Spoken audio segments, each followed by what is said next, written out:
Hormatly prezidentime de halkara bitaraplyk güni hemde Türkmenistanyň hemişelik bitaraplığının 30 ýyllyk münasibetli dawarlara gatnaşmak üçin ýurdumyza gelen Santoma we Prinsipi Demokratik Respublikasynyň prezidenti Carlos Manuel Villanova bilen duşdy. Hormatly prezidentime de bilet mertebeli mehmany mehrini berekläp, halkara praçyk we anaşmak ile halkara bitaraplyk güni we Türkmenistanyň hemişelik bitaraplığının 30 ýyllyk münasibetli geçirilýän halkara foruma gatnaşmak baradaky çakylygy kabul edip, ýurdumyza sapar bilen geleni üçin minnetdarlyk bildirdi. Santoma we Prinsipi'nin prezidenti halkara foruma gatnaşmaga çakylyk hemde bildirilen mehmançylyk üçin hoşalygyny beýan edip, sebitde we dünýäde paragatçylygyň putrandyrma uğrunda çykyş edýän bitarap Türkmenistanyna taparda bolmagyň özi üçin uly hormatlygyny aýtdy.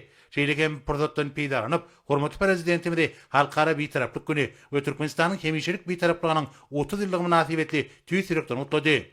Döwlet başlarymyz dostlukly ýurdun döwlet başlarynyň bir ýokary wekilçilikli foruma gatnaşmagynyň, onuň Türkmenistanyň bitaraplyk syýasatyny gollaýanynyň we paragatçylyk görelgilerini berýän mühim ähmiýetiniň görkezçisi bolup durýanyny aýdyp, halkara forumyň ählimum paragatçylygy we ananşmak medeniýetini pogturandyrmakda, häzirki zamanyň meselelerini çözüklerini dilelikde işäp taýýarlamakda mühim ähmiýeti eýe boljakdygyny bellädi.